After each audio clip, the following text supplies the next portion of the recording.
अब सभी को जय मसीह की। और आज हम पढ़ेंगे रोमियो की पत्री 3 अध्याय उसके 10 आयत से पढ़ेंगे। और आज का हमारा टॉपिक है कोई परमेश्वर को खोजने वाला नहीं। तो यहाँ पर लिखा है, जैसा लिखा है, कोई धर्मी नहीं, एक भी नहीं, कोई समझदार नहीं, कोई परमेश्वर का खोजने वाला नहीं। सब भटक गए हैं, सब के सब निकम्मे, कोई भलाई करने वाला नहीं, एक भी नहीं। उनका गला खोली हुई कब्र है, उन्होंने अपनी जीभ से छल किया है। उनके होठों में शाप का विष है, उनका मुंह श्राप और कड़वाहट से भरा है। उनके पांव लहू बहाने से फुर्तीले हैं, उनके मार्गों में नाश और क्लेश हैं। हालेलुया। हम प्रार्थना करें। धन्यवाद मेरे ईश्वर राजा, मेरे प्रभु, मेरे पिता, आज के वचन, आज के कलाम से मेरे पिता आप हर एक से बातें करें प्रभु जी। यहाँ पर परमेश्वर पिता आपने कहा कोई खोजने वाला नहीं परमेश्वर को, लेकिन प्रभु जी मैं प्रार्थना करता आपके बेटा बेटी के लिए कि हर व्यक्ति प्रभु जो भी इस वचन को देखे सुने वो आपके खोजी बने पिता, आपको खोजने वाले, आपके मार्ग पर चलने वाले, आपके वचनों पर चलने वाले, आपके राज्य के वारिस बने, ऐसा हर एक को बना मेरे पिता। सभी को आत्मा सौंपता। पवित्र आत्मा जी आप मेरे मुख से बोले मदद और सहायता कर, तेरे हाथ में दे। तो ये प्रार्थना दुआ यीशु के नाम से मांगते हैं, आमीन। तो मेरे जो हमने यहाँ पर पढ़ा रोमियो 3 अध्याय उसकी 10वीं आयत से पढ़ा कि लिखा है, कोई धर्मी नहीं, एक भी नहीं, कोई समझदार नहीं, कोई परमेश्वर का खोजने वाला नहीं। सब भटक गए हैं और सब निकम्मे बन गए, कोई भलाई करने वाला नहीं, एक भी नहीं। उनका गला खुली हुई कब्र है, उन्होंने अपनी जीभ से छल किया है। उनके होठों में शापों का विष है, उनका मुंह श्राप और कड़वाहट से भरा है।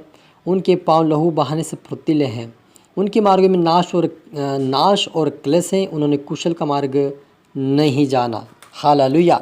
मेरा जी जो यहाँ पर परमेश्वर यहोवा कहता है कि कोई परमेश्वर खोजने वाला नहीं है और कोई समझदार नहीं है, कोई भी धर्मी नहीं है। सच मेरा जी जो इस संसार के अंदर कोई परमेश्वर खोजने के लिए तैयार नहीं है।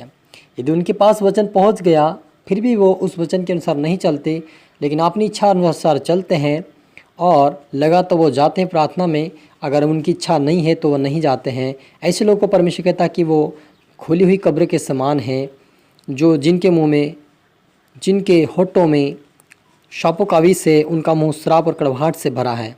उनके पांव लहू बहाने के फुर्तीले हैं, उनके मार्गों पे नाश और क्लेश हैं, क्योंकि उन्होंने परमेश्वर के मार्ग को नहीं जाना। तो मेरा जीजो आज आप और मेरे पास ये परमेश्वर का पवित्र वचन पहुंच गया है ताकि हम उसके मार्ग पर चलकर हम उसके राज्य के वारिस बने। लेकिन बहुत सारे लोग इस वचन को सुनने पर भी वो परमेश्वर की खोज नहीं करते, उसकी आराधना, उसकी भक्ति नहीं करते और अपने ज़ुबान को लगाम नहीं देते। वे अनाप शनाप बोलते रहते हैं और वे धर्मिता काम नहीं लेकिन पापों का काम और श्रापित काम करते हैं परमेश्वर के विरुद्ध में। इसलिए परमेश्वर कहता है कि उनके होठों में सांपों का विष भरा है और उनके मुंह में श्राप कड़वाहट से भरा है और उनके लहू भी क्या करते हैं, फुर्ते, लहू बहाने के फुर्ते, लेकिन परमेश्वर के मार्ग पर चलने वाले पैर नहीं हैं। इसलिए वह कहता है कि वे क्लेश और संकट में रहेंगे। उन्होंने कुशल का मार्ग नहीं जाना, उनकी आँखों के सामने परमेश्वर का भय नहीं। हम जानते हैं कि व्यवस्था जो कुछ कहती है उन्होंने उसे कहती हैं जो व्यवस्था के अधीन है, इसलिए कि हर एक मुंह बंद किया जाए और सारा संसार परमेश्वर के दंड के योग्य ठहरे, क्योंकि व्यवस्था के कामों से कोई प्राणी उसके सामने धर्मी नहीं ठहरेगा, इसलिए कि व्यवस्था के द्वारा पाप की पहचान होती है।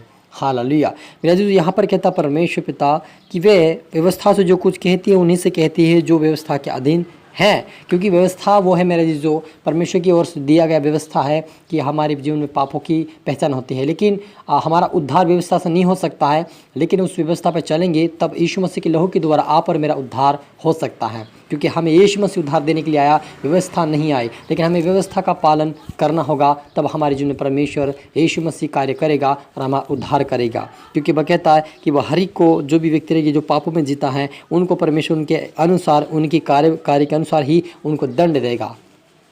हालेलुया। इसलिए आप और मुझे परमेश्वर के खोजी बनना है, उसकी आराधना, उसकी भक्ति करें, उसके मार्ग पे चलें, क्योंकि परमेश्वर चाहता है कि हम उसकी खोज में रहें, उसको लगातार ढूंढते रहें, जितना चाहे उतना, जितना वो मिल सके उतना ढूंढते रहे, वचन पढ़ते रहे, वचन में ढूंढते रहे। परमेश्वर मिलेगा और वो मिलेगा तो हमें पूर्ति से हमारे जीवन को बदल कर अपने राज्य की वारिस बनाएगा।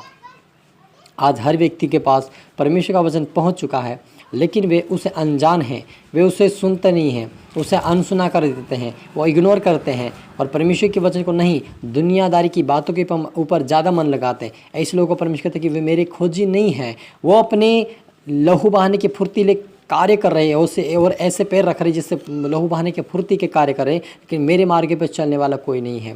मेरे अजीजों, यदि आप और मैं परमेश्वर के वचनों की खोजी करेंगे, उसके परमेश्वर की खोजी बनेंगे, उसके मार्ग पे चलेंगे, उसके वचन पे चलेंगे, तो एक दिन परमेश्वर आप और मुझे उद्धार करके अपने स्वर्ग राज्य के अधिकार देगा। मेरा अजीजों, परमेश्वर इसीलिए आप और मुझे चुना है ताकि हम उसके स्वर्ग राज्य के अधिकारी बने, क्योंकि परमेश्वर के राज्य में बहुत सारा स्वर्ग ऐसे ही पड़ा हुआ है, उसमें कोई नहीं रहता है, सिर्फ परमेश्वर के वास अलावा कोई नहीं है। इसलिए परमेश्वर चाहता है कि हम उसके राज्य में प्रवेश करें, उसके साथ रहे। यीशु ने कहा कि मैं जा रहा हूँ, तुम्हें लेने के लिए वापस आऊँगा। वह एक दिन जरूर आएगा, लेकिन उसी को ले जाएगा जो उसकी खोज में है, उसके वचनों की खोज में है, उसकी आराधना भक्ति कर रहा है, उसके डर उसके भय में चल रहा है, उसके मार्ग पे चल रहा है, उसकी इच्छा पे चल रहा है, और वह जैसे प्रभु कहता है वैसे चल रहा है, और वो पाप नहीं कर रहा, बुराई नहीं कर रहा, झगड़े नहीं कर रहा, मुँह से अनाप शनाप नहीं बक रहा। ऐसे लोगों को परमेश्वर अपने राज्य में, यीशु में से अपने संग अपने राज्य में ले जाएगा।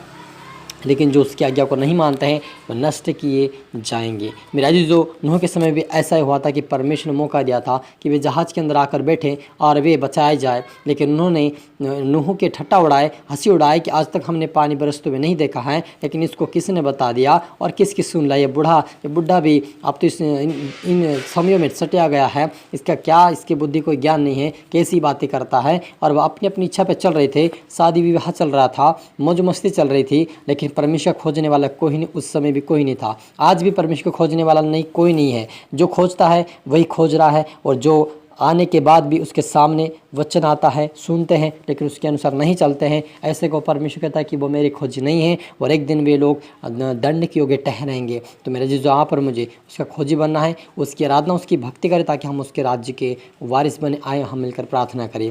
धन्यवाद मेरे परमेश्वर पिता। प्रभु जी, मैं हर एक के लिए दुआ प्रार्थना करता हूँ, यीशु के नाम से जो देख रहे सुन रहे पिता, उनका जीवन, उनका हृदय बदले, उनका परिवार बदले पिता। आज से प्रभु आपके खोजी बने, आज से आपको खोजने वाले बने, आपके वचन को पढ़ने वाले बने, आपके डर आपके भय में चलने वाले बने, आपकी आज्ञाकारिता में चलने वाले बने, हमेशा तेरे राज्य की वारिस बने। ऐसा तो हर एक को बना पिता। इनके द्वारा इनका परिवार भी उद्धार पाए, आशीष पाए पिता। आपने कहा व्यवस्था के द्वारा उद्धार नहीं मिलेगा, लेकिन प्रभु यीशु मसीह के लहू के द्वारा मिलेगा। सच में यीशु मसीह व्यवस्था हमारे पापों को दिखाता है कि हमारे अंदर कितना पाप है, लेकिन आपके लहू के द्वारा यीशु मसीह हमारे जीवन में पाप धुल चुके मेरे पिता। और जितने बच्चे उनको भी तू धुल दे मेरे पिता, उनको भी शाप कर और तेरे राज्य की वारिस बना मेरे पिता। सभी को तेरे हाथ में सौंपते मेरे ईश्वर राजा। प्रार्थना सुना, आशीष का धन्यवाद मेरे प्रभु जी। ये प्रार्थना दुआ यीशु तेरे मीठे मधुर नाम से मांगते हैं, आमीन। आप सभी को गॉड ब्लेस यू ऑल।